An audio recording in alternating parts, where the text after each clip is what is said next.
gente, mais um Billcast. É um prazer, uma satisfação estar com você.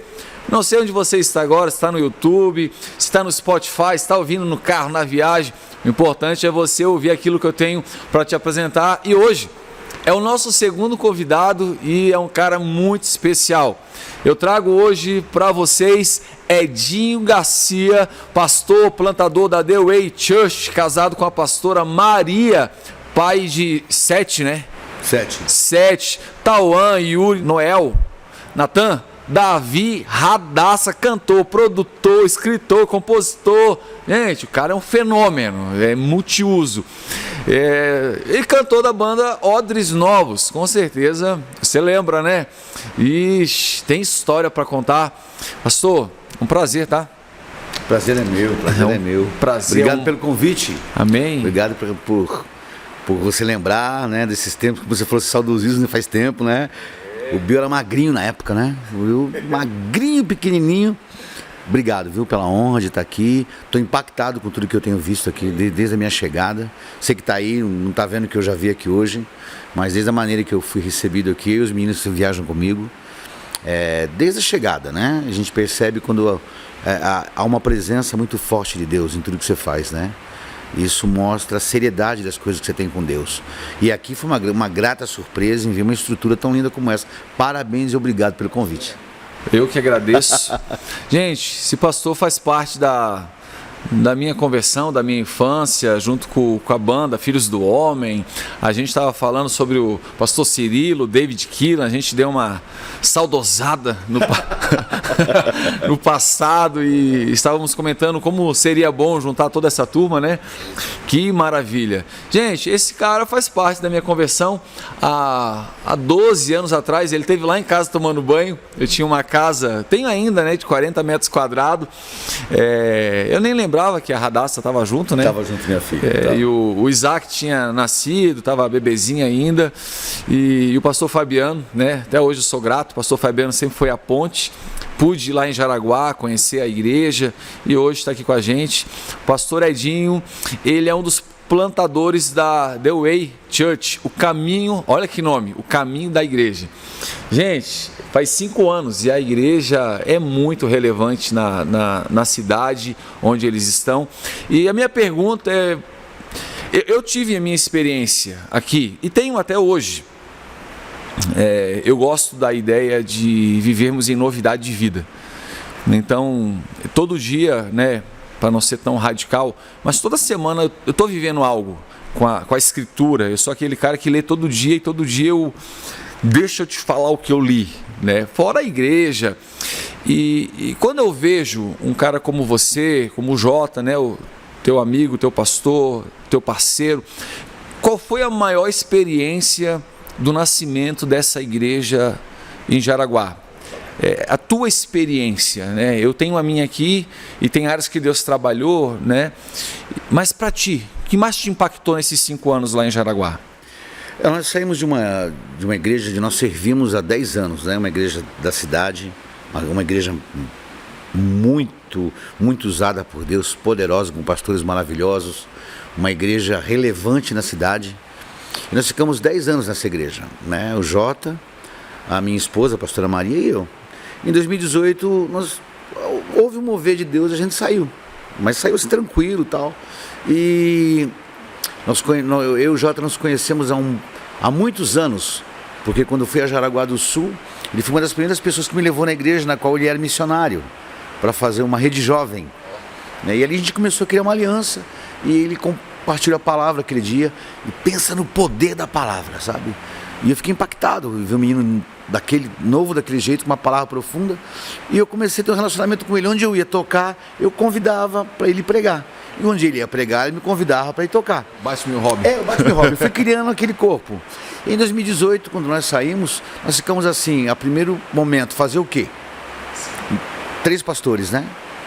E o Jota teve a ideia de começar a gente orar na casa dele, porque nós não tínhamos igreja. Ele falou, cara, vamos começar a orar em casa. Vamos. E nós fomos para a casa dele.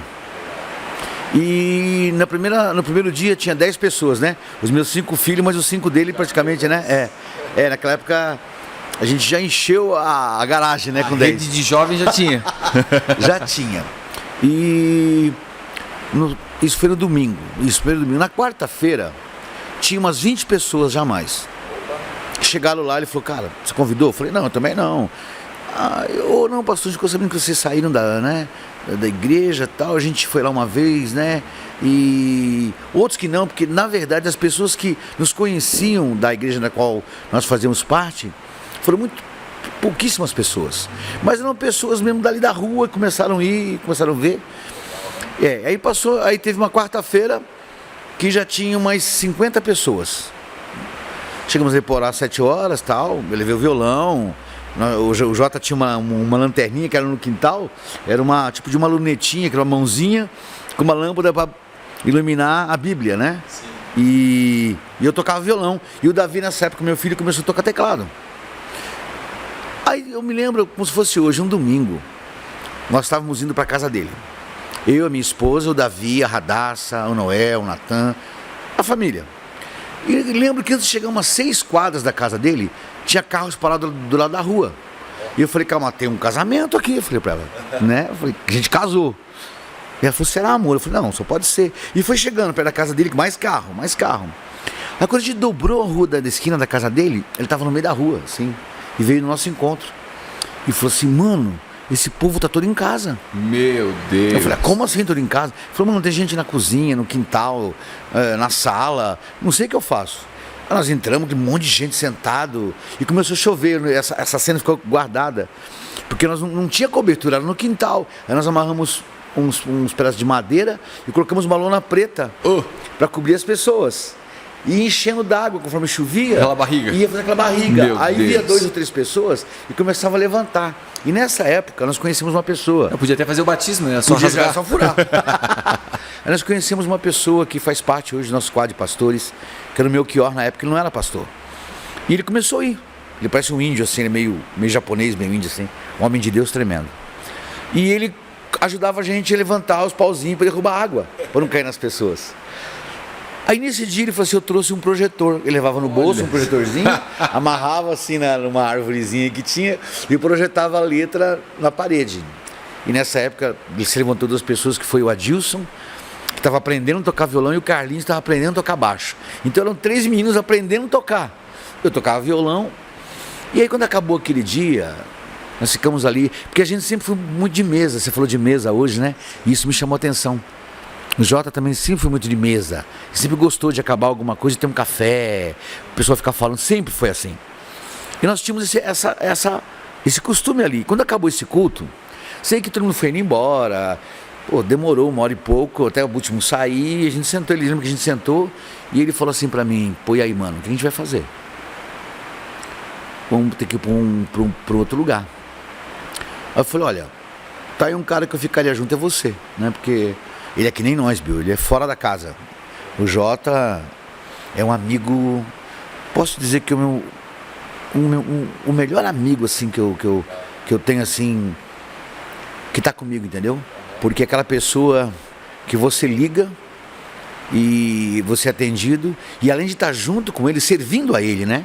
Porque aquilo que eu te falei sobre Josué, essa palavra bate muito no meu coração, porque eu acredito, aquilo que você falou, todo ministério que você não tem alguém do seu lado que segura a onda, é fadado a uma hora ou outra cansar, né? Então, desde que ele falou, eu falei, cara, tamo junto. E desde então, eu tô para segurar os braços dele, entendeu? Então eu sou aquele pastor que tá do lado dele. Porque o que eu penso? Ele recebeu uma palavra muitos anos atrás sobre essa igreja. Só que ele nunca se agarrou, é porque ele sempre se achou não preparado para tal. Mas aquilo que eu falei para ele, falei, mano, a palavra é para você. Deus não me deu uma palavra de abrir uma igreja. Então o que Deus me deu foi um coração de Josué. Então o meu melhor para você, que eu tenho hoje. Por quanto tempo? Eu não sei. Aquilo que você falou na nossa vinda para cá. Eu não sei para onde vai soprar amanhã. Mas hoje, a meta que eu tenho, o que Deus tem feito é servir na The Way, o melhor que eu tenho. E aí o que ele falou? Cara, vamos alugar um lugar. E alugamos um lugar. Sem dinheiro, você conhece como que é a igreja, né?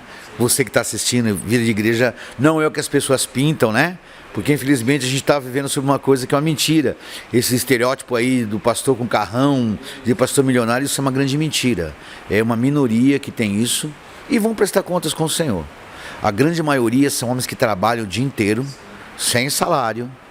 Ah, mas você cobra? Não, a gente não cobra nada. A gente é por amor mesmo. A gente viveu 2 anos de cesta básica atendendo pessoas o dia inteiro, hospital, gente doente, recebendo pessoas na igreja, cuidando, alimentando. Durante muito tempo a gente fez isso. Isso levou 4 anos, a igreja cresceu nesse lugar que a gente estava. Então a gente começou com um pallet de madeira, o meu violão, um microfone que eu tinha, uma caixinha de monitor estourado do Twitter, e o Jota tem uma voz bem grave, assim, né? Ele parece um radialista, né, meu? Então quando ele falava, distorcia tudo, né? Começamos ali. E ali o primeiro culto tinha umas 100 pessoas. E as 100 pessoas não ouviram nada, a gente falou até hoje, ninguém sabe o que a gente falou no primeiro culto, né? Levantou o irmão da igreja naquela época, eu lembro, e foi a nossa primeira grande oferta. Ele mandou a gente colocar um som. Falou, coloquem um som que eu vou abençoar a igreja. E aí eu fui atrás do melhor que tinha na época, né? Falei, poxa. Aí na hora que eu fui abençoar, eu vou abençoar metade vocês se viram. Eu falei, bom, já é metade caminho andado. E corremos atrás, montamos o som. Aí se passaram 5 anos, Bill. E aí as pessoas não cabiam mais lá como estava, né? As pessoas começaram a voltar para casa, a gente interditou o bairro inteiro, começou a arrumar encrenca com os vizinhos, tinha gente que parava na vaga da porta de saída, sabe? Começou a virar aquela coisa. E aí começou o nosso grande desejo de sair dali. Mas a gente tinha um desejo. E Deus levantou nessa época um outro irmão, que é o nosso, é o querubim de zóio azul, que é o Marcelo, um recém-convertido, um homem, um visionário, e falou pra gente, eu tenho um prédio pra igreja. O Jota falou, vamos lá ver? Eu falei, vamos. Vamos lá, Milk, vamos. Foi o Jota e o Milk. Chegamos, a gente olhou um prédio gigantesco, muito grande, mas todo destruído. Porque já fazia, ele estava fechado há quase 10 anos esse prédio, né? E totalmente fora do nosso orçamento, mas assim. E tinha as salas assim, que o prédio ele tem assim, tem um grande local, ele tem mais umas 7 salas de aula, ele tem mais uns 2 locais fora, espaço, um estacionamento para quase 500 carros. Então é um lugar muito grande, mas destruído. E tinha uns 100 carros naquele pátio destruído, caminhão, nossa, tudo. Imagina. E ele falou assim, o Marcelo falou, eu vejo a igreja aqui. O Jota me olhou, eu olhei pro Jota, fomos tomar um café depois.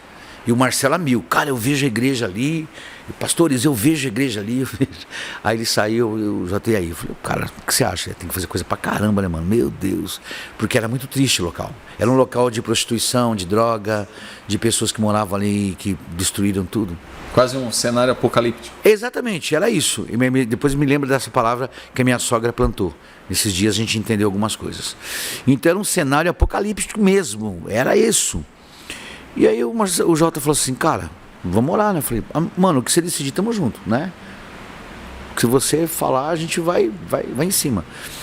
E aí a gente perguntou pro Marcelo, quanto vai ficar isso aí? Ele falou, cara, acho que uns 150 mil. Eu falei, pá, o Jota me olhou, a gente não tinha R$2, né? O Jota falou, cara, mas dá pra fazer uma coisa. Já falou, eu posso vender minha casa, posso vender o carro. Eu falei, eu não tenho isso, mas eu tenho instrumento caro, eu posso vender um violão, alguma coisa, a gente levanta a grana. Não é tão impossível, 100 mil, né? Não é tão difícil. E aí o Marcelo fez uma proposta pro dono do imóvel, uma proposta absurda. Ele pediu 1 ano de isenção, umas coisas loucas assim, que eu falei, olha, só se for de Deus pro cara aceitar isso aí, né? E o cara falou assim, olha, eu não aceito 1 ano, mas eu aceito 6 meses. E esses aluguéis que eu ia cobrar nos 6 anos, nesses 6 meses eu divido de uma maneira assim, gradativa, que vocês vão podendo pagar, e eu faço. Aí o Marcelo falou, cara, vou fechar. Jota, fecha. Então fecha. A gente pensando, se é só 150 mil, vai ser mais fácil. Mas eu comecei a pensar, falei, pô, você tem tanta coisa. Aí o Jota é assim, né? Ele não é de falar muito, mas quando ele fala assim, é muito poderoso as coisas que ele fala. E ele falou assim, pô, eu não quero esses pilar do meio, mano. Pô, imagina, num galpão, que a estrutura do prédio é os pilar no meio, que segura toda a estrutura, né, mano? E eu falei, cara, mas como é que você vai tirar os pilar do meio? Aí ele falou assim, mas imagina isso aqui, ó, sem pilar nenhum, tudo aberto, as cadeiras ali em cima, um mezanino, uma sala pra gente poder colocar os jovens e tal, e aqui, pá. Eu falei, legal. Né? Eu falei, legal, tô enxergando, beleza. Aí, Marcelo, tem um cara que faz esse trabalho. eu vou por algumas partes porque o testemunho é grande, né? Ele achou o cara. Aí ele falou assim, pastor, achei o cara, ele traz a estrutura, ele monta, tira os pilares do meio, tudo certinho, e vai ficar em 320 mil, né? Aí a gente falou, você tá louco, mano? Como é que 300... Você falou que era sem conto tudo, agora 320 mil, né? Ele falou, não, 320 mil, mas eu tenho uma ideia, o Marcelo falou. Deixa comigo que eu vou negociar. E depois ele contou pra gente, né? Ele propôs pro dono desse imóvel, dessa empresa, e falou assim, a gente não tem dinheiro, mas você tem, ele falou pro cara. Porque você tem empresa, você tem o telhado e tem a mão de obra. Então você pode ceder pra gente, a gente pagar pra você parcelado. Porque a gente também não tem dinheiro para financiar isso. Nós não temos como um banco nos dar 400 mil reais. E o cara, você tá louco, eu vou aqui, vou financiar, vou instalar o negócio para vocês, você tá doido. Aí o Marcelo falou, você ora, é uma igreja, é de Deus, Deus vai te abençoar. Mano, eu não sei. Sei que esse homem não é um crente, uma pessoa que não é envolvida com a igreja. E o cara voltou e aceitou. E ele fez essa parada, ele levantou o dinheiro, arrancou o teto. E aí tinha que tirar o teto, ele falou, mas o teto eu não tiro. Aí tinha uma grana lá para arrancar o teto, para tirar toda a estrutura antiga. E aí um cara procurou o Marcelo e falou assim, eu cobro 60, acho que era 60 mil, não sei o valor exato, 50, 60. Marcelo sabe bem. Aí a gente falou assim, não tem, Marcelo, não, eu já estou negociando. Aí quando ele foi tirar o telhado, ele falou pro cara o seguinte, ó, tá, você pode tirar o telhado, mas eu vou te dar o telhado, vou te dar toda a estrutura e você leva, e além de você levar isso tudo para você também, você só me dá 2 portão novo para frente, gigantesco, né, com motor, com tudo. E o cara, tá, mas os 60 mil? Não, já fica junto. Tá tudo aí. Eu sei que o cara falou assim, fechado então. Então eu só te dou os portão e o telhado é meu e os 60. É coisa de Deus, né, Bill? Isso não tem, né? Quando ele aponta, ele quando paga ele aponta. A conta. E aí tem sido assim, de dia em dia, né? Eu vejo o Jota às vezes correndo daqui para lá, querido, né? Porque não é fácil você administrar. É aquilo que eu falo, eu administro nós temos um acerto, né? Eu cuido da parte de equipamento, de aquisição, de atendimento, parte de música, teatro, cinema, que é uma veia muito forte que nós temos na igreja de teatro, né, e música. E aí o meu que cuida de outra parte, ensino, seminários, ferramentas. A minha esposa cuida de toda a parte social, né, obreiros, essas coisas. E a gente tem crescido desse jeito. E o Jota que fica em cima, olhando, né, meu? Ele falou, vamos pra cá, vamos para lá, vamos fazer isso, vamos fazer aquilo. E agora a gente inaugurou a igreja domingo retrasado, foi isso. Porque nós estávamos entrando já em 2 aluguéis. O aluguel que a gente pagava da igreja antiga e dessa nova. Aí não tinha como. A Jota falou assim, Edinho, não dá. Eu falei, cara, vamos mudar. E nós temos o Neemias, que você conheceu, né? Que junto com o Docinho, lá é nosso time. Fora que todos que tem, né? Mas é que eu falo assim, representando todo mundo. E eu falei, Neemias, a gente tem que mudar domingo que vem. Ele falou, beleza, paizão. E aí a gente mudou, e no sábado a gente ficou até meia-noite passado, arrumando as cadeiras, tudo. E uma coisa que marcou muito a minha vida é que a minha esposa falou pros meninos assim, gente, montem todas as cadeiras. Sim. E eu falei, ele ia falar comigo, pastor, a pastora mandou montar todas as cadeiras, viu? Eu falei, não, monta só a fila do meio, se faltar a gente coloca na hora do culto. Aí ele falou assim, não sei que cadeira que foi. Ele falou, pastor, foi a pastora Maria que mandou. Eu falei, então faz o que ela falou. Se ela falou, né? Mulher profeta, eu falei, faz o que ela falou. Aí nós chegamos no domingo, meia-noite acabou, meia-noite e meia, a gente foi pra casa tomar um banho. 7 horas a gente voltou pra arrumar as cadeiras, acabar, aquela coisa loucura que tava. E deu a lotação total da base de baixo, eu calculo que deva dar de 700 a 800 pessoas no máximo, né? Mas que isso não vai. E aí deu lotação completa e ficou 200 pessoas para fora no domingo. Aí a gente falou assim, não, é inauguração, o Jota daquele jeito, a gente não investiu em som, não fez nada ainda, Bill. O que tem é o som da igreja pequena ainda, então tá tudo igual era. A gente só mudou. E aí a gente fez a quarta-feira e falou, na quarta a gente vai ver a febre, porque de repente foi só, porque aí na quarta lotou de novo, ficou a gente para fora. Então a gente está nesse espaço novo agora. Provisório. Em nome de Jesus. E o Jota já foi lá e no fundo e falou assim, Edinho, se prepara, ano que vem nós vamos levar a igreja até o fundo, né, que deve dar mais uns 20 metros. E é assim que tá. E a grande experiência que eu tive foi, Deus não faz enquanto você não pisa na água. Isso eu entendi. Diz ao povo que marche. Marche. Ele não vai. Você vai ficar esperando acontecer. E eu via testemunho, né? Que eu ia nas igrejas de muitos amigos meus, e eles contavam testemunho, e eu olhava, não, porque Deus não tinha. E aí Deus fez, eu saía, pegava o carro, Deus, quando que eu vou viver isso? Não, né? tu ouve até um rostirola. Você fica, né? Meu Deus. O Júnior mesmo falando, né? Eu vi ele Anísio falando, eu falei, cara, eu quero isso aí pra mim, né? Como eu olhei pro Jota, pois é. Agora a gente entendeu uma coisa. Você nunca vai ter para fazer, desde que você esteja revisando o reino, né? Claro, você não vai sair por aí inconsequente, mas você vai sentir que Deus está no meio e a igreja vem junto. E Deus tem operado a cada culto. Ele é o maior interessado. Amém, amém. Que benção. Pastor, qual foi essa pergunta aqui eu sempre faço, porque eu amo essa pessoa, né? Francis Chan chama no seu livro Deus Desconhecido. Em Atenas, lá no Areópago, estava lá, né? Qual que é, né? Atos 17. Falei sobre isso alguns domingos. Qual foi a maior experiência que tu teve com o Espírito Santo na tua vida?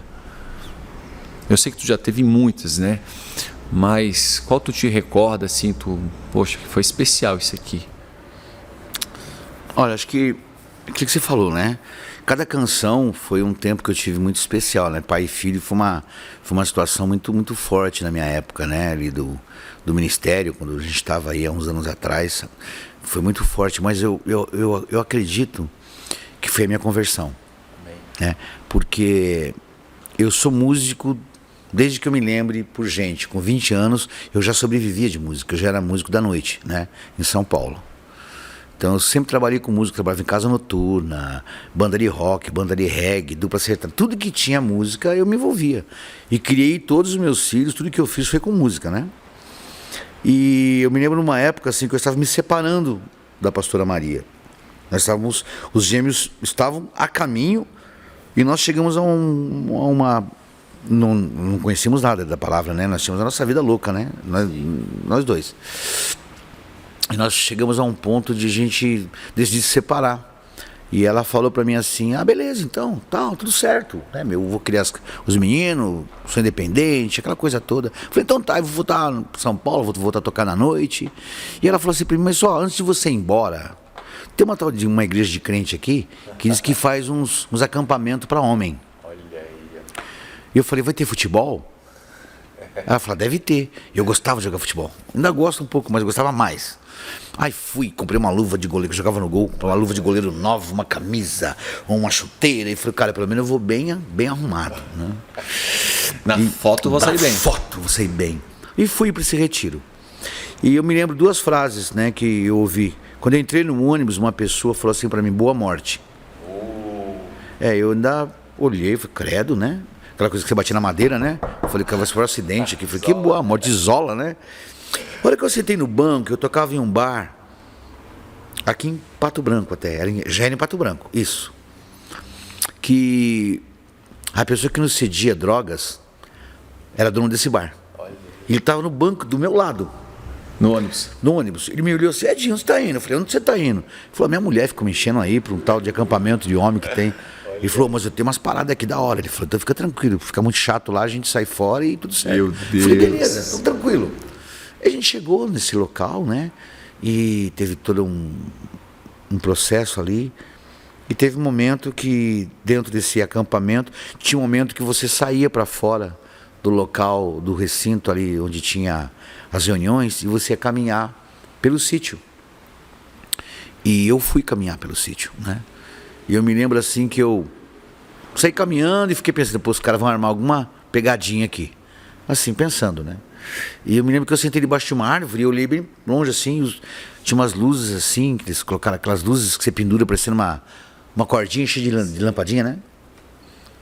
E aí eu olhei debaixo de uma árvore e tinha uma pessoa encostada, com a mão assim, me olhando, né?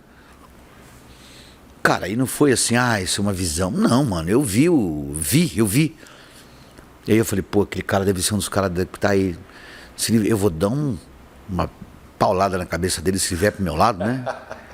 E fiquei olhando. Só que aí, essa figura, ela começou a andar sem caminhar. Ela ia de uma árvore para outra, assim.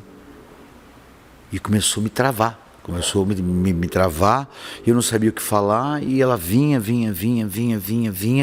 e veio chegando perto. Eu me lembrei que quando a gente chegou, um dos pastores... Ai, cara, é bem legal falar isso. Vou voltar um pouquinho. Antes de tudo isso acontecer, 5 anos antes, eu estava em um carnaval, tocando em um carnaval em Pato Branco. 4 horas da manhã, eu totalmente drogado, bêbado, e entrou um homem dentro da igreja, de pijama e pantufa. Dentro da igreja, perdão, do clube. De pantufa e de pijama. E veio na ponta do palco e me chamou. Falou assim, vem cá. Eu olhei pro tio, falei, esse cara tá mais louco do que eu, de pijama e pantufa. E ele falou assim, Deus tem uma obra na sua vida. Meu Deus. 4 horas da manhã, meu. De pijama e pantufa? De pijama e pantufa. Isso é quantos anos atrás? Putz, cara, meu Deus, 97. Aí você vai ver a história, aí você vai ver, olha a graça de Deus. Ele falou, eu moro aqui na frente, ele falou, eu sou pastor. E essa música que você está cantando me acordou. E Deus mandou eu vir aqui te falar que Deus tem um projeto na sua vida e não é esse.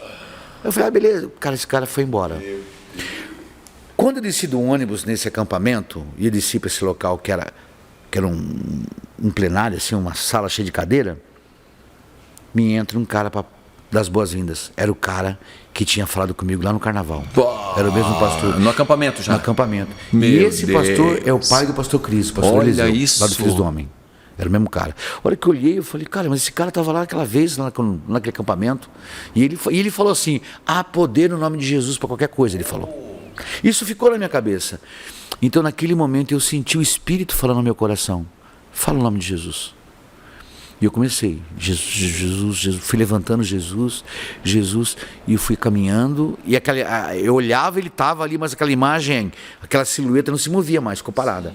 E eu me lembro que eu fui caminhando, foi difícil, eu não conseguia andar, até entrar de novo no local onde estavam tendo as pessoas, eu sentei, e naqueles 3 dias que eu fiquei ali, né, eu comi muito pouco, eu falei muito pouco, e quando eu saí dali, no domingo, pela manhã, eu saí decidido a começar uma vida nova em Cristo. E foi a minha conversão. Então, para mim, a experiência mais impactante foi o cuidado do que o Espírito Santo teve comigo naquele lugar que eu estava. Mesmo sem eu saber, mesmo eu estar me bolando esquema de pegar umas paradas com o cara que era meu amigo, e Deus pegou ele do mesmo jeito. Porque esse homem virou depois Josué do pastor Antônio Cirilo, que é o Ivanir, que viajou. O Ivanir? Eu conheci. O Ivanir era o cara que estava comigo, o fofucho. O Ivanir. E ele virou, e depois ele ficou com a Oda, ele ficou com Filhos do Homem, 7 anos viajando com a gente, agenciando, colocando a gente nas igrejas. E depois ele foi trabalhar com o pastor Antônio Cirilo. Morreu alguns anos atrás. Eu ia perguntar se morreu, foi ele mesmo, né? Foi. E então essa experiência, tiveram outras. Era mas acho ele, que a partir então, dessa, do era teu esse. lado dentro do ônibus. Era o Ivanir. Fofuxo, ele tinha uma casa que chamava Frangos e Fritas em Pato Branco, que era o centro assim de tudo de errado era lá. E ele era o dono. E ele se converteu naquele dia, e eu também me converti naquele dia. A gente voltou para casa. Então, aí, eu acho que essa é a mais importante, porque a partir dessas que vieram as outras. E essa é sobrenatural, né? Sobrenatural. Eu me maravilho aqui na igreja. A gente vê muita cura aqui, Edinho, muita cura. E eu fico feliz, mas nada me comove mais que quando alguém aceita Jesus, mas se entrega. Não porque foi convencida ou teve toda uma trama psicológica, sabe? A teologia do cagaço ali, colocando o medo. Meu Deus, Não, a gente tem vivido algo assim, das pessoas virem de forma espontânea, mas virem se arrastando, sabe? Aí eu olho tudo aquilo e penso, meu Deus, é tudo Ele, né? É tudo Ele. Isso é lindo, né? Que benção. Edinho, gente, deixa eu falar uma coisa para vocês. Uns 10 anos atrás eu fui lá na casa do Edinho em Jaraguá, e chegando lá ele estava contando a experiência, eu nunca esqueci, né? Eu até semana passada eu falei que o pastor Edinho vinha, que ele tinha mais de 10 filhos, né?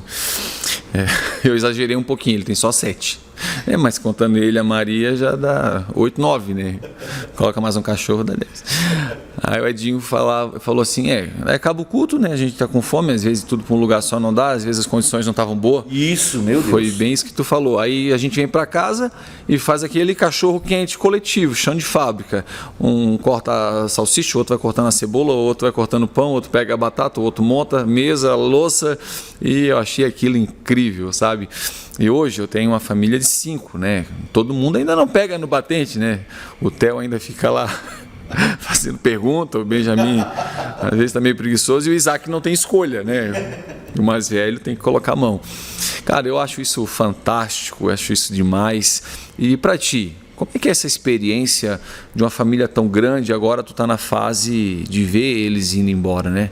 Gente, talvez você não note, tá? Mas o Edinho, só o Lucinho Barreto para ganhar dele, tá? Né? Porque o Lucinho acho que gasta um pouquinho mais na lata.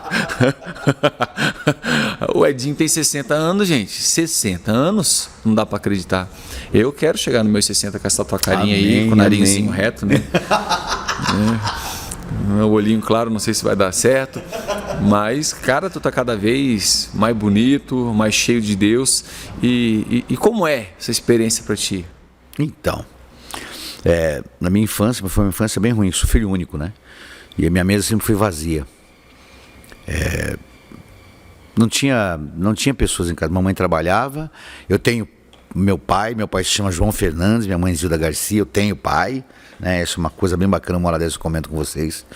Mas ele foi ausente, ele saiu de casa muito cedo, né? Então minha mesa sempre foi uma mesa vazia. E eu, quando chegava de uns shows, eu almoçava na casa do tecladista, que hoje também é falecido, que era o Roberto. E a mesa dele tinha muitos irmãos. Eu me lembro que o pai dele sentava na cabeceira da mesa, assim, e os netos ficavam brigando pelo colo do avô. Olha isso. E ele ficava olhando, e eu lembro que eu sentava bem no cantinho e ficava olhando eles. E quando o pai dele fazia assim, meninos, a mesa ficava quieta. E todo mundo ficava olhando para ele. Ó, o pai quer compartilhar isso com vocês, quer falar isso com vocês, né? E eu falava, uau, eu quero isso para mim. Então eu cresci sonhando em ter, né? Isso sempre foi um sonho. E eu tive o primeiro casamento, né? Que é onde Deus me deu o meu filho Tauan. E depois eu tive meu segundo casamento, que é com a pastora Maria, hoje com a Maria, que nós temos mais 4 filhos, Natan, Noel, Davi e a Radassa.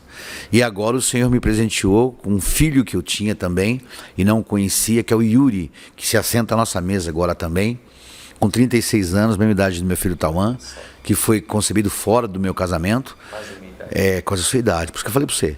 E esses dois, então hoje eu tenho o Tauan, o Yuri, o Noah, o Natan, o Davi e a Radassa, são 6 ao todo. Só que esses 6, todos eles já têm a sua esposa ou futura esposa. Então, na verdade, são 12, porque a minha norinha, a esposa do Tauan, se chama Gabi, minha filhona, me ama, me honra, né? A esposa do Yuri, a Thay, uma assembleiana que me honra muito, muito top. O Noel se casou há 6 meses, a Nani é minha filhona, minha paixão, uma ruivinha, filha. O Tauan se casa esse ano com a Vitória, que é uma filhona. A Radassa, o Davi namora a Lavínia, que isso vai demorar um pouquinho mais, que ela está fazendo medicina. Talvez ele demore mais uns 2, 3 anos, talvez, né? Mas é uma filha. E a Radassa que casa agora em setembro, né? Que vai casar com o Jean, que é a princesa, né? Porque é uma tribo. É uma tribo. Então, assim, a mesa se sentam 12. A experiência é assim. Ela é inigualável. Porque na nossa mesa não tem celular, é uma regra, né? Nós temos um móvel assim, que todo mundo se assenta. Durante a semana eu até aceito que a Raio e o Natan, porque eles trabalham com rede, né? Então volta e meia eles têm que olhar. Mas eles sabem que eu não gosto. Então domingo e sábado, que é o dia da família, todo mundo põe aquela loja de celular, né? Eu sou muito ruim para isso. Eu não gosto de celular. Eu sou de um tempo, que você nem sabe, que a gente ligava para a pessoa, falava assim, ó, quando o fulano chegar do serviço, pede para ele me retornar. Aí o cara chegava às 6 horas da tarde, ele te ligava, você ligou aqui em casa hoje? Precisa falar comigo? Bill, ninguém morreu, velho. Não tinha nem Bina naquela época, né? Não tinha nada. Ninguém morreu, Bill. Agora hoje, pô, cara, tem cara que, papai, ó, você, pai, se você senta com o telefone na mão, mamãe, filho, filha, Cara, o celular, ele vai roubar o melhor tempo que você tem da sua vida. Uau, é isso aí. Vai roubar, vai levar. Mas é urgente, nada é mais urgente do que a mesa. Então, a experiência que eu tenho é essa. E a que eu estou vivendo agora, a mesa foi cheia, ela está se esvaziando, já tem 2 lugares sobrando, mas em breve vai ter 4 lugares sobrando. E a nossa expectativa agora é que a mesa menor que eu já mandei fazer, que é uma mesa pequenininha com os banquinhos menor, comece só a mudar dessa mesa para aquela mesa que são os meus netos. Então a mesa sempre vai estar cheia em nome de Jesus. Porque a meta dos meus filhos, todos eles são ter 4 filhos, 5 filhos, 4 filhos, 5 filhos. Então tá tudo certo. Tem que bater foto todo ano dessa galera toda. Todo ano, só vai mudar de mesa agora. A minha próxima mesa é a mesa um pouquinho menor. Que delícia. Que delícia. Parabéns, tá? É lindo de ver. Pastor, você contou lá no nosso acampamento da sua experiência, né? De um deslize há mais de 15 anos atrás na área sexual. E como teve o quebrantamento, a restauração do teu casamento, que para mim isso é maravilhoso demais.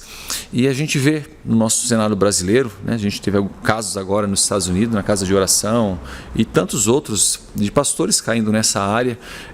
Qual conselho que você daria para um líder que está com um problema nessa área, né, área de mulher? Com a sua experiência, você diria para mim, por exemplo, eu não tenho problema nessa área, né? Isso não quer dizer que eu não tenho que vigiar. Mas vamos supor que eu estou com um problema nessa área aí, está escondidinho, não falo para ninguém. Me aconselha.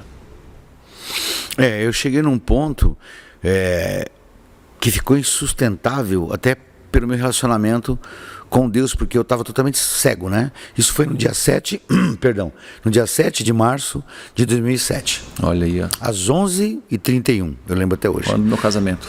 E aí eu pedi perdão para minha esposa nesse dia, foi uma situação, pedi perdão para os meus pastores, para a igreja, para minha família, e o ministério foi tirado. Foi tirado por tudo o que eu representava na época como um líder do ministério. E aquilo que eu falo, né, é necessário.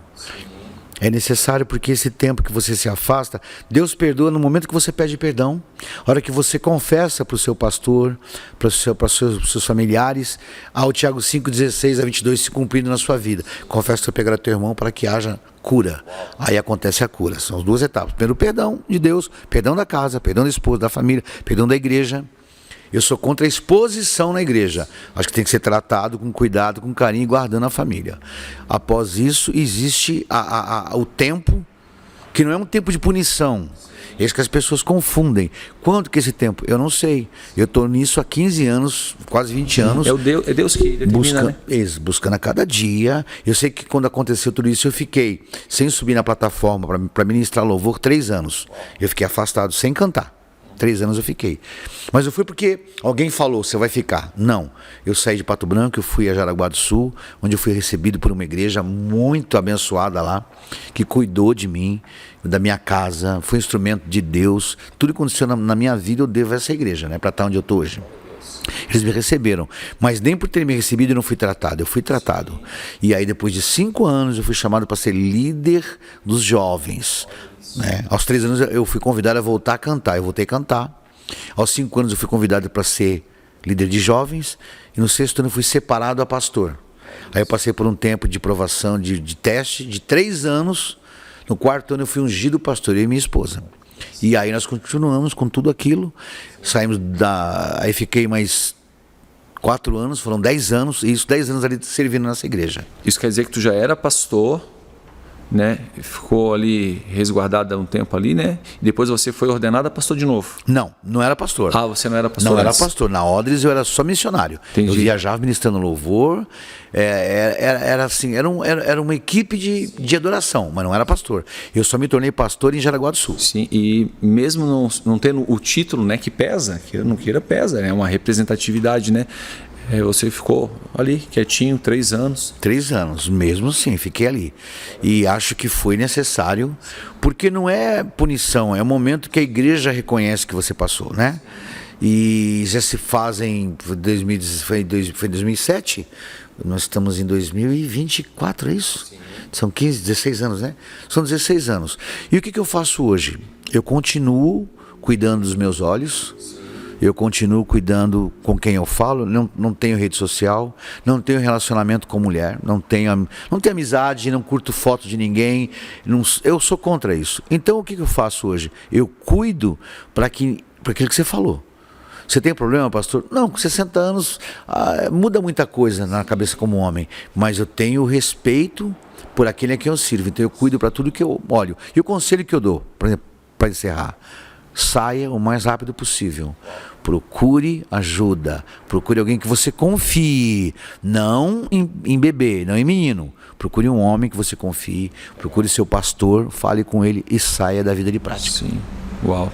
É o temor, né? O princípio da sabedoria, né? Glória a Deus. Pastor, como é que ficou a banda Odres Novos? Alguma novidade aí pra frente?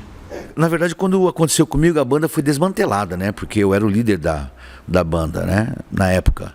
E quando eu saí, não teve mais como continuar. Nós estamos preparando alguns trabalhos, isso em 2007, e aí parou tudo. O pastor Cris continuou com o ministério, depois de alguns anos, ele me passou o ministério de volta, mas nós reativamos as canções, colocamos nas plataformas de graça ali, né? Que não é no iTunes, inclusive se quiser procurar na rede, é Odres Novos, né? Que tem, ao vivo, e Edinho Garcia.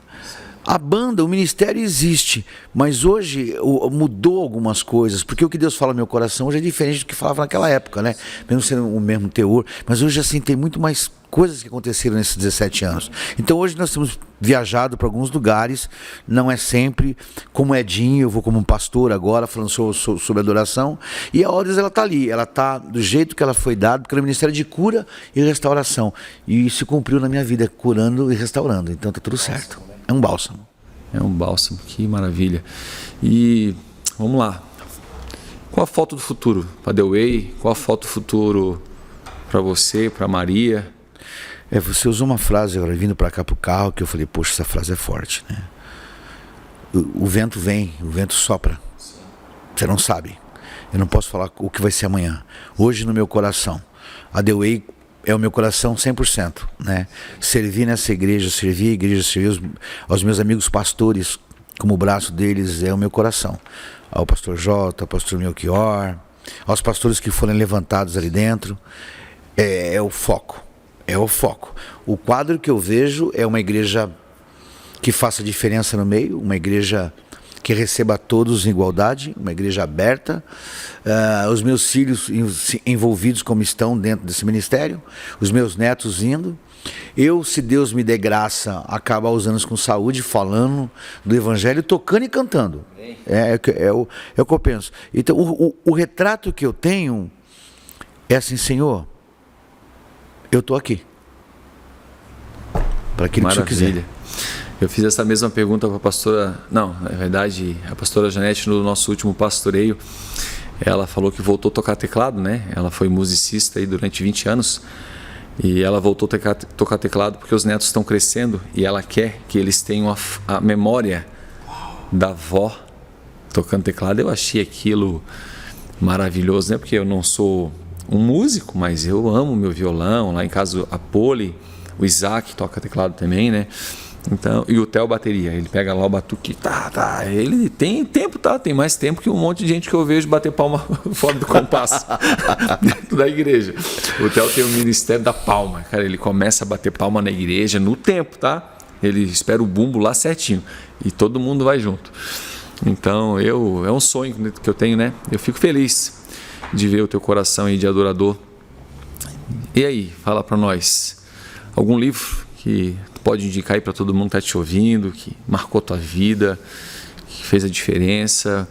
Eu sei que cada livro, ele às vezes vem dentro de... às vezes tem livro que vem igual a trilha sonora, né? É para uma fase, né? Para um momento. Mas algum livro assim, não, isso aqui eu destaco. Se eu pudesse... Eu tenho 3 livros assim que... Acho que são... Eu tenho vários, mas 3 marcaram... O que marcou minha vida muito forte é um livro que chama Homem Teleios. Homem Teleios, eu já ouvi. É do Larry Titus isso. Ah, sim. Cara, sim. Que é o homem completo, né? Que eles falam, né? Cara, esse livro mudou a minha vida. Ele recomenda para trabalhar com os homens? Recomendo. Para ter do lado da cama, na cabeceira. Legal, hein? Fala sobre tudo. Em uma linguagem que você entende. Esse livro me acompanha desde 2007 até hoje do lado da minha cama. Uau. Eu leio ele, já li ele umas 10 vezes inteiro. E cada vez que eu leio, ele me fala alguma coisa nova. Então, ó, Homem Teleios, primeiro que mudou minha vida. Um livro que eu fui tocar em uma igreja, e o pastor tinha escrito um livro. Pastor Gilson, chamava Bois ou Levitas. Opa! Cara, é o nome do livro? É o livro, Boi. Ele escreveu para a igreja e só tem na igreja. Olha isso. Chama Bois ou Levitas, né? O altar ainda continua cheio de bois que não sabem o que carregam. Nossa. É muito forte, né? É um livro pequeno e ele mudou a minha concepção de tudo que eu estava fazendo no altar. Nós continuamos carregando sem saber o peso do que nós estamos levando. Por isso que cai, que quebra. Precisamos de Davi, né? Para restaurar, né? Exatamente. Então esse livro pegou. E o terceiro, que falou muito, Neemias, né? Neemias é um homem assim que tem escrito pelo pastor Hernandes ali, porque ele, né, pastor Hernandes Dias Lopes, né? Eu fui num evento dele lá no Júnior, né? Pastores cuidando de pastores. E ele falou sobre Paulo. O pastor, se estiver me vendo, quando for ver, eu nunca vi alguém falar como Paulo, o Hernandes? Como ele, o Hernandes. Eu tenho esse livro de Paulo. Você viu ele pregando? Já vi ele pregando também. Você viu aquilo? Meu Deus. Eu chorei a pregação inteira. Eu me derramei com o pastor Hernandes. Sim. E ali eu não o conhecia muito, né? Ele é foda. Mas a partir dali, por isso que chama de príncipe, as pessoas chamam ele de príncipe, né? E eu vi o livro dele, Neemias. Eu já tinha esse nome, Neemias. O livro Neemias eu não li, não vi. Eu li o livro de Paulo, que ele escreveu. Sim, leia Neemias. Ah, boa. Comecei a ler e eu estou lendo ele paralelo à Bíblia, né? Eu quero só criar uma frase aqui que Deus falou no meu coração. Neemias levou 52 dias para restaurar os muros, certo? 52. Mas ele levou 12 anos para arrumar os irmãos dentro dos muros. Meu Deus, 12 anos. 12 anos. O problema não está só em fazer os muros, é quem está muito dentro. mais demorado por causa da cultura. Isso. É a cultura. Isso. Se você falar, cara, 52 dias, mas ele ficou 12 anos arrumando a cultura de quem estava ali dentro. Então esse livro tem mexido muito comigo. Talvez até por causa da igreja, eu usei muito essa frase, estou numa grande obra, não posso parar, para os meninos, né? E eu comecei a ler, paralelo com o pastor Hernandes. Então é um livro que eu indico. E o último que eu estou lendo agora, que é o do Jota, que chama Três Guerreiros. Olha isso. O livro é fantástico. Paralelo a ele, que está aqui no carro que eu estou vendo, que eu li e já me deu embrulho no estômago, assim, que é o do Bremen também, que é o impostor que vive em mim. Ah, esse eu tenho. Isso aí é paulada, hein? É paulada, né? Você começa a ler ele, você fala... Você entra numa... Esses aí que eu indico. Show, meu Deus, maravilhoso. Já despertou algumas coisas aqui. Demais. Gente... Estamos aqui com o pastor Aidinho Garcia. Ixi, a gente vem se arrastando aí um tempo já. Como eu queria ter trazido ele antes, né? Mas eu queria, na verdade, que fosse um culto só, para a gente fazer aquela bagunça, né? É tão gostoso fazer aquele ajuntamento. Mas vai estar conosco aí já esse fim de semana. A gente está no acampamento daqui, já corre para a janta. E é um prazer, pastor, a gente fala a mesma língua, mais do que a mesa, né? A mesa foi o segundo móvel, né? Feito, né? Primeiro vem a arca e depois vem a mesa, né? Então a gente valoriza muito a mesa, o princípio da mesa, e eu valorizo muito a sua vida. Quero poder caminhar mais perto, ouvir mais teu coração. Tem sido muito bom. Ele já ministrou para nós agora no acampamento. Gente, foi um espetáculo. E agora tem outra ministração. E amanhã aqui, na verdade, que liberta, mas você vai ver, já passou. Aí você só vai poder ver no YouTube. Só vai poder ver a gravação. Obrigado por esse carinho, tá? Pelo teu amor. Parabéns pela família construída, pela família que você construiu. E deixa meu abraço pro pastor Jota. Diz para ele que um dia eu quero ver ele aqui na mesa com a gente. Alguma consideração final? Sim, última frase, né? Pai, estamos carentes de pais, né? Estamos carentes de homens. Esse foi o tema hoje cedo. E eu quero assim que você pense muito em uma coisa. Não se preocupe em deixar herança para o teu filho. Porque a herança, o tempo corrói, a traça corrói, o tempo leva e o vento rouba. Se preocupe em deixar um legado para ele. Escreva alguma coisa que fique marcada na vida dele, porque tudo que ele vê você fazer, João 5,19, tudo que o pai vê, que o filho vê o pai fazer, ele faz. Então que você, pai, né, que é papai ou que vai ser pai, você homem, deixe um legado. Parabéns, obrigado. Nós. É isso aí. Valeu.